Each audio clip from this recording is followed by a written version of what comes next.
Hey everyone, it's Paul here from VP Modifications, and as promised, to bringing you another video of one of the products that we're making for the Vanderhalls. Some of you have already purchased one and waiting for the video, and others obviously are going to be interested in what we're doing here. This is our bearing saver kit for the Vanderhall for the rear wheel. And as many of you know, the rear wheel gets some play in it because it uses a, for lack of a better term, a front wheel bearing that doesn't have an axle through it.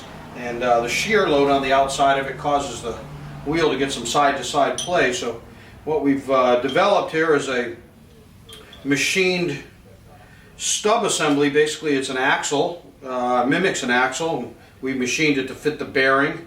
So in your kit you're going to get this. You're going to get two long bolts that I'll show you what these are for when we do the install, and the Allen key to hold it in the back here of the sub-assembly.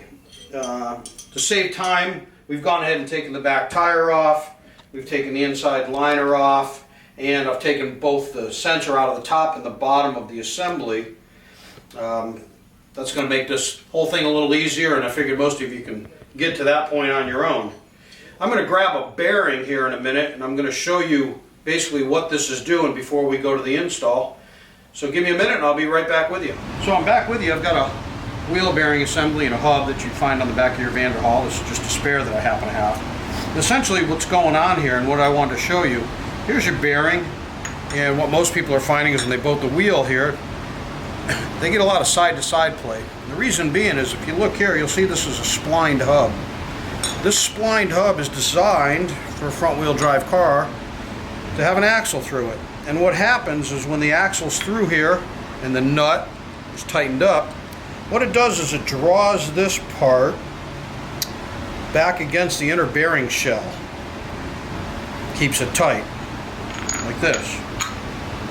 So essentially what's happening in our cases, or the case with the Vanderhalls, is there's no axle here. So as this bearing moves, we get free play between this flange and the plate here. And that's what causes our wheel slop or movement.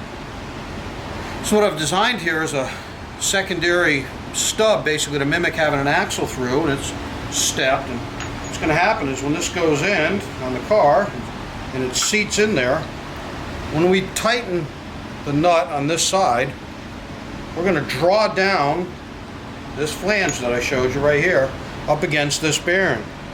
And that's going to keep us from getting that couple hundred thousandths or 10 thousandths of play between here and the bearing shell, which again, that shear load on the outside is what spreads this. Just so you're aware, when this is assembled, this outside hub assembly, this splined area, this part here essentially is a tube that comes straight through, and then it's peened over, rolled over against this inner face right here. Once that's done, that holds it tight. An axle goes through, a nut, and it holds it tight. Again, in our instance, with nothing there, with the shear load out here of the tire moving around, we spread this out a little bit, which gives us our play. So essentially what we've done, like I said, is with this sub-assembly is we're just getting rid of the possibility of this spreading out and giving us that wheel slop. And again, once it's in and snug, we should never have a problem with it for the life of the car.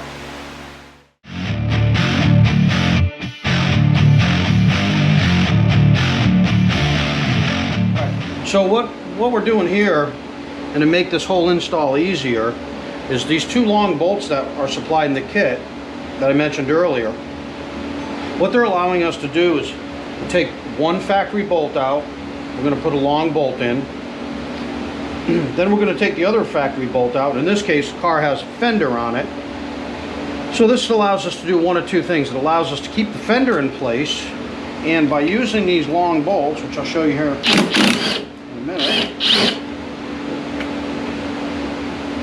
Take this bolt out.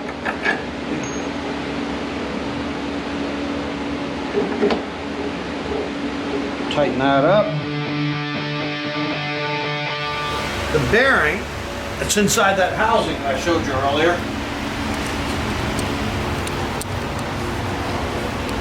I got a bolt to hold it here, but this bearing, it's got a receiver, it's threaded on this side, bolt goes through into here.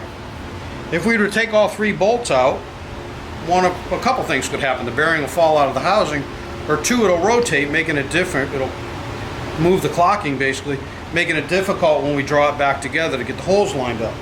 So by using the long 2 bolts, it allows us to keep the fender on, and it'll also hold the bearing clocked in the correct position inside the hub. And then when I take the 3rd bolt out, it's going to allow us the length of that bolt to slide the hub assembly out. This will allow us to keep the brake on, caliper on, basically everything except the sensors. The fender is going to stand. We're just going to slide it out. We're going to sneak that bearing saver in from behind, tighten it up. You'll see as we go.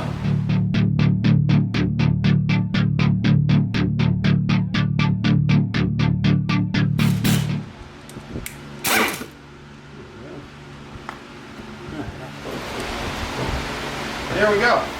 Now we got the whole assembly moved out, one piece. We don't have to worry about losing where it's clocked. It's going to make for a real easy installation. Simply come over here and we're going to slide our bearing saver in from the back into the hub assembly.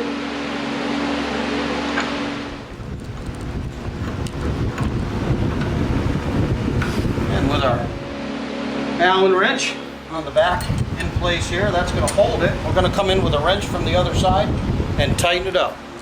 Now when you tighten this up, you want to get that nut. This is a stover or a pinch bolt, so it's going to be a little hard to get started.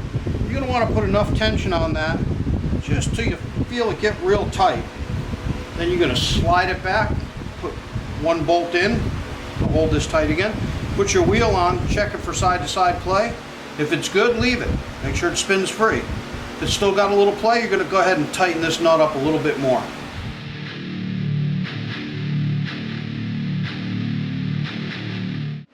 Okay.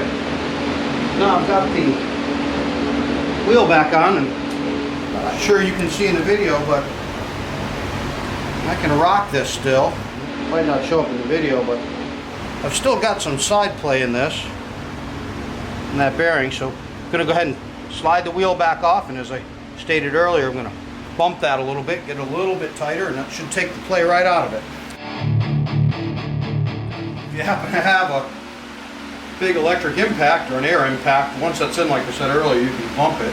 So I've got a little bit of play in that, like I stated a moment ago. So I'm going to come in here and I'm going to just bump that here more. And I can feel just a little bit still, so.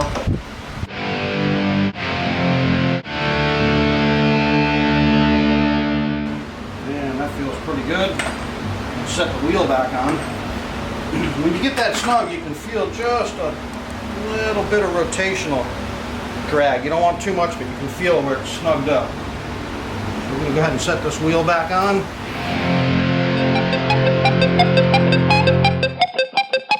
Let's see how we're going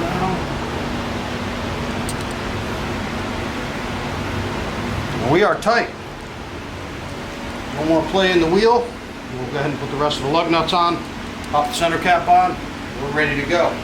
Guys, really appreciate you watching the video. Check out the YouTube channel, subscribe, follow us, we really appreciate it.